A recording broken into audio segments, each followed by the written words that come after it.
C'est marrant parce que voyager dans le monde entier depuis 25 ans, je réalise que la plupart des gens ne voient absolument pas du tout leurs forces, leurs talents, leurs avantages, leurs atouts.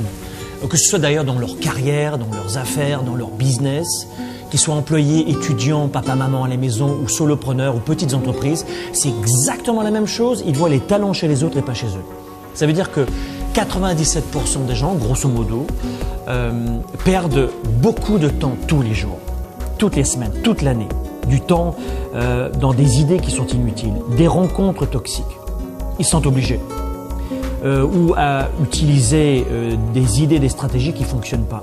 Et le résultat de tout ça, c'est que la plupart des gens doutent d'eux-mêmes à la fin de la journée, de la semaine, du mois. Et c'est vraiment ça le problème, le résultat. C'est qu'ils ont du mal à rester en santé, à enrichir leurs relations, et ils ont du mal aussi à payer leurs factures. 50%, écoutez bien, 50% des petites entreprises, auto-entrepreneurs, solopreneurs, 50% vont fermer leurs portes, faire faillite, abandonner, jeter l'éponge en moins de 5 ans. 50% d'échecs en moins de 5 ans. Ce n'est pas une question d'expertise, d'intelligence, de savoir-faire. Ils sont très bons dans leur savoir-faire, mais ils ne savent pas faire savoir. Et tout commence par eux-mêmes. Pour deux principales raisons en fait. Si les gens n'arrivent pas à se vendre dans leur carrière, leurs affaires, c'est surtout parce qu'il y a l'ego et il y a la peur. On va reparler d'ailleurs de la peur du rejet. Mais d'une manière ou d'une autre, écoutez-moi bien.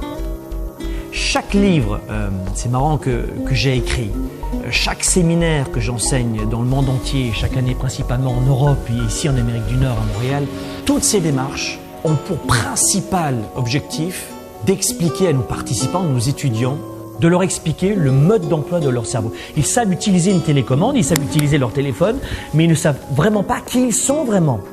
C'est un cerveau, écoutez-moi bien, vieux de 2 millions d'années. Et notre cerveau, vieux de 2 millions d'années, a des réflexes très souvent et naturellement négatifs. Il est paramétré pour voir ce qui ne va pas ce qui va bien.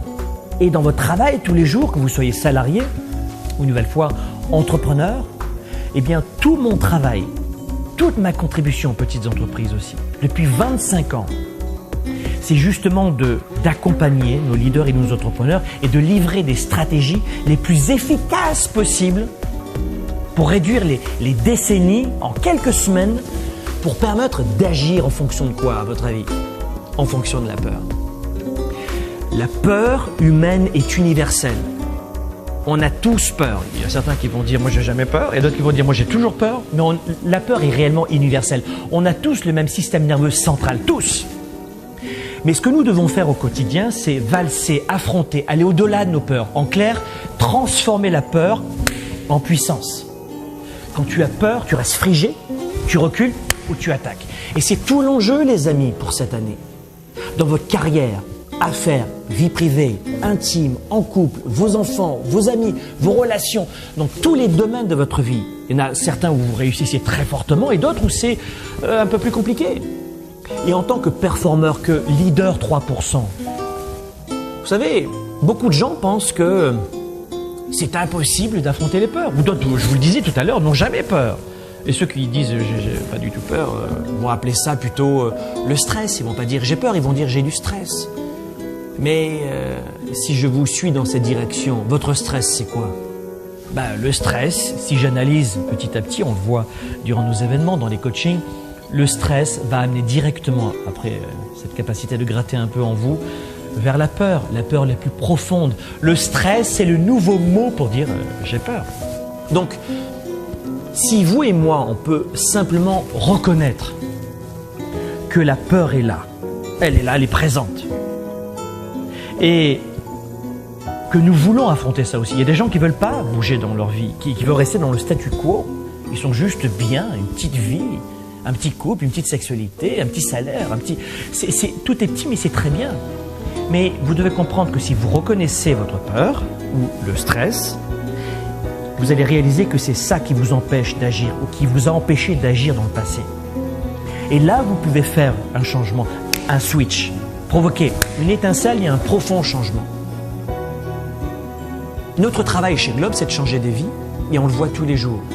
Mais vous pouvez utiliser la peur comme levier d'action, pas comme retrait ou pour rester figé. Vous comprenez? Vous pouvez utiliser la peur comme carburant pour vous aider à grandir, à aller plus loin. Et à partir du moment où vous allez utiliser la peur comme carburant, vous allez décupler vos résultats. Affaires, carrière, argent, santé, relations. C'est pas ésotérique, c'est pas nébuleux, c'est très cartésien. Avancez, avancez. Parce que rester à l'écart de ce que vous craignez, fuir vos peurs, vous mentir, même pire, rester dans le doute, ne va jamais, jamais vous amener à la croissance dans votre entreprise, dans votre carrière et dans votre vie privée. À partir du moment où vous apprenez que la peur existe, l'identifier, c'est donner un nouvel élan à votre vie professionnelle comme privée. Et une nouvelle fois, il y a plein de départements où vous êtes extrêmement heureux, heureuse dans votre corps, votre énergie, votre confiance en vous, votre leadership, vos finances personnelles. Mais il y a certains départements qui sont en souffrance et c'est la peur. Identifiez cela. Donc, si vous et moi, on regarde la vie qu'on a tous les jours, un peu comme des départements d'une entreprise, et que l'on croit vraiment que nous sommes ici pour, entre guillemets, changer le monde, notre famille, nos proches, nos clients, si on pense qu'on est ici sur cette planète pour croître, pour être dans l'expansion et pas la contraction, si vous voulez créer et vivre à 110% et pas reculer, et je forme des milliers de vendeurs chaque année, je peux vous le dire qu'ils sont dans la peur, du rejet, du non. Si vous voulez faire ce chemin de croissance, vous devez faire face à vos pires peurs.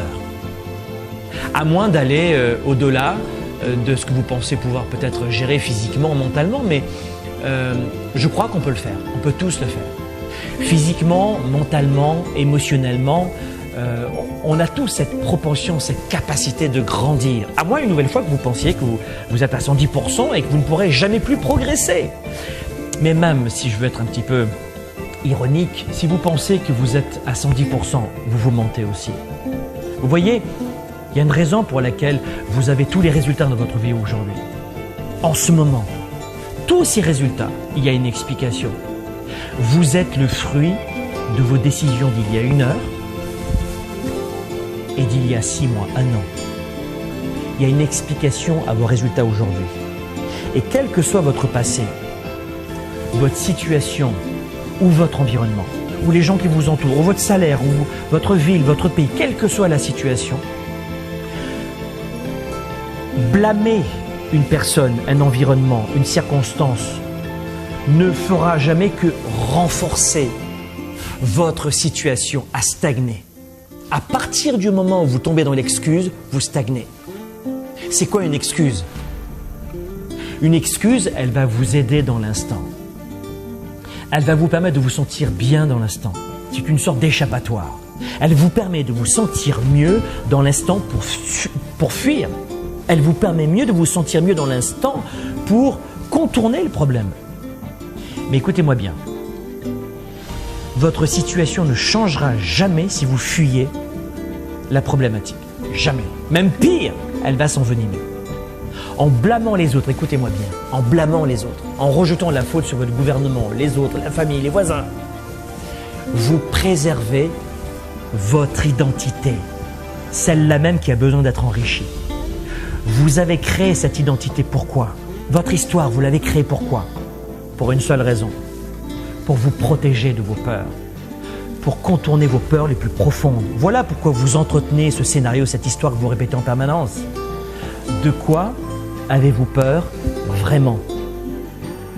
Trouvez cela seul, avec des amis, votre entourage, faites-vous aider ou venez dans nos événements comme le Weekend Spark ou les Business 110, le bootcamp pour les entrepreneurs, et on le verra durant le Weekend Spark à Montréal et à Paris, mais quels que soient nos événements, quelle que soit la situation ou la façon d'y arriver, vous devez apprendre à vous libérer de ces chaînes mentales. Vous aurez beau apprendre comment investir en bourse, créer un site internet, faire ce métier, ça ne changera rien. Ne commencez peut-être pas par identifier comment vous allez affronter votre peur de l'échec, mais commencez peut-être par mieux vous connaître aujourd'hui, voir les blocages. Mais pour faire court, la peur de ne pas être assez, c'est souvent, vous allez réaliser, la peur de ne pas être aimé. La peur de ne pas être assez, c'est la peur de ne pas être aimé. Et à l'origine, vous avez toujours l'une de ces peurs-là qui arrive dans l'un des départements de votre vie. Affaires, carrière, relations, argent, tant que vous ne franchirez pas ces seuils de peur, une ou plusieurs, vous ne pourrez pas absolument jamais passer au niveau supérieur.